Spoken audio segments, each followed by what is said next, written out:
Okay, so here we are. We've made the decision to do this. We've said yes, but there's still a little bit of mindset stuff to look at before we actually get started. How many times have you started a diet or joined a gym or started writing a book or creating a product and never actually finished? I got an email from Brian Tracy the other day that I'm going to share with you now because I think it really says it all. It said, "Did you know that the tendency to procrastinate is the primary reason many people live lives of desperation and frustration? Humans often procrastinate on large, important tasks with considerable future value, and naturally, this adds more stress and creates further hardship. It takes a great deal of courage and discipline to break the habit of procrastination, but when you do, it will pay off for the rest of your life." And this is so true of what we're doing here. I'm going to be asking you to record a video every day, and there will be days when you want to skip it. Well, don't. At the end of this challenge, you'll look back and you'll be so proud of yourself if you actually keep this promise to yourself. And on top of that, you're going to have a bunch of videos that are going to increase your sales and grow your list and build your community online day and night for months and years to come. I've pretty much seen it all when it comes to getting nervous in front of the camera. Even the most polished public speakers and television personalities can get really, really flustered when they're faced with the prospect of having to just strip back all of the performer stuff and just simply be themselves in front of a camera. I've heard every single excuse for not doing video, most of them from myself, granted, and from my clients as well. So this video is really me just taking the opportunity to say that it's okay if you're nervous about doing this, and it's okay if it's a struggle too.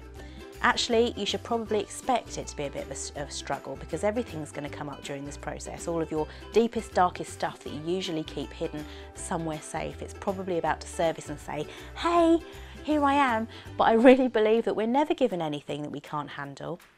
And to take this from the other side for a minute, you're here because that you have a message to share, and you're here because your words matter, and because on some level you know that someone is waiting to hear what you have to say, or to buy your product or your service because it's going to change their life for the better somehow.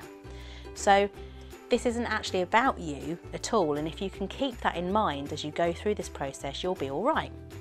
Now, this is probably a really good time for me to share a story with you about a mentor of mine, Dr. Joanna Martin. She is a world-renowned speaker and speaker trainer. You may have heard of her. She teaches speakers to be more profitable by selling from the stage. Now, selling from the stage might conjure up all kinds of really horrible stuff for you. I know that there are a few methods of doing that sell from stage thing that certainly don't sit very well with me. But the way Joanna does this is actually really heart-centered and very ethical. And basically, most people have a lot of stuff around sales, meaning that they feel really uncomfortable and icky about it. Maybe you can relate to this. I know I certainly could. When I first started to learn from Joanna, I hated the thought of getting up on stage and selling anything at all, but then she switched it all round on me, and that's what I want to share with you now. If you've got a product or a service that you genuinely believe can impact people's lives for the better, then you really should see it as your duty to sell as well as you possibly can, because otherwise you're actually doing people a massive disservice. And they could go away from that event having spent time with you, they could think about it for a while and then go and buy something that they think is similar to what you were actually offering, but which will actually not get them the results that they're looking for.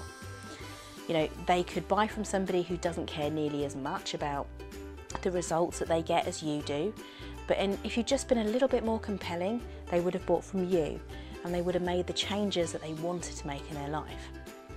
So I don't know about you, but for me, seeing things this way around really changed the way I viewed selling. And your marketing is exactly the same. Your videos are the same. If you're not willing to put yourself out there, how do you expect people to ever find you? It takes a whole lot more to stand out online these days. You need to not only capture people's attention in the first place, but then you need to be able to hold it. And that's most easily done when people feel like they know you and as though that you're their friend. And that's really what video allows you to do online. When I think of this lesson that Joanna shared with me, it really reminds me that I'm here to serve. and to make things better in the world. And when I come from that space, my insecurities are irrelevant. They don't even factor into the equation anymore. I just have to get over it and get on with it.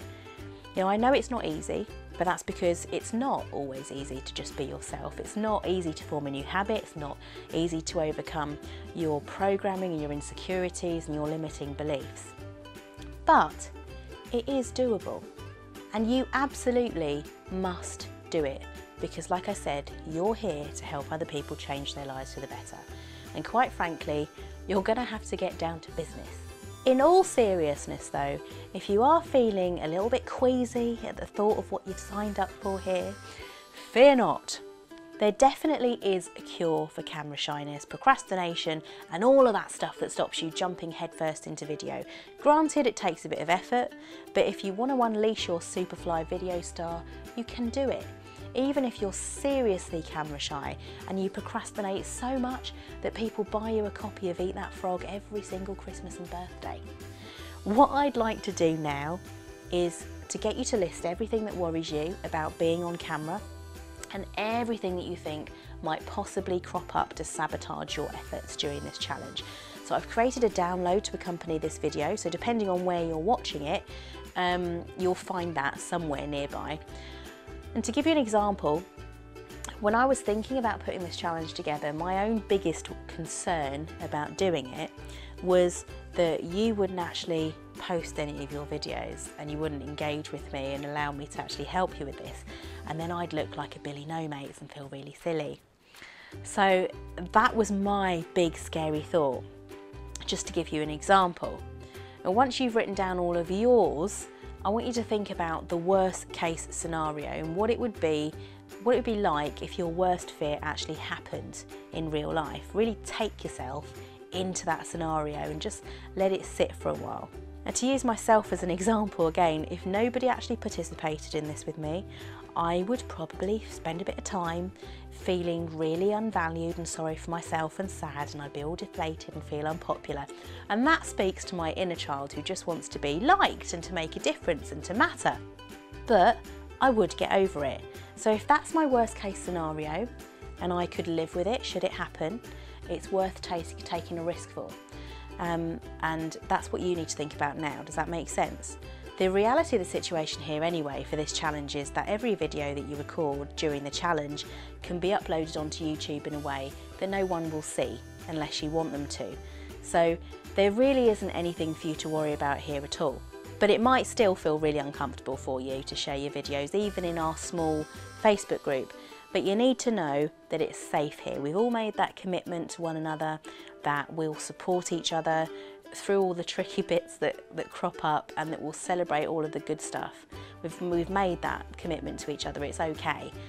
I want you to think about a 3-year-old kid or a very small child sharing these fears with you and what you would say to actually encourage them. So in my case, you know, I'd tell a 3-year-old child who's afraid of feeling unvalued and unpopular that you can only be yourself and do your best.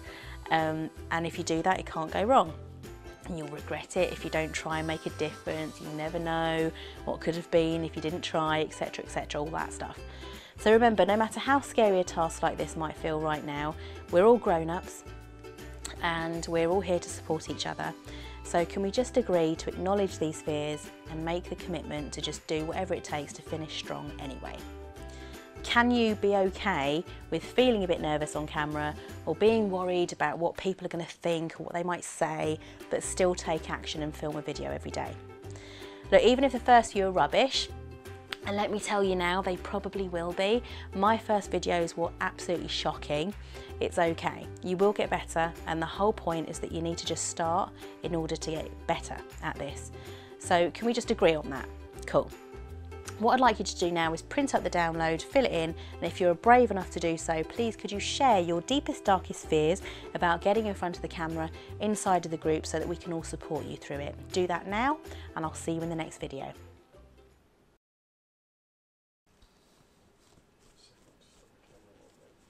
Page below, I'd look for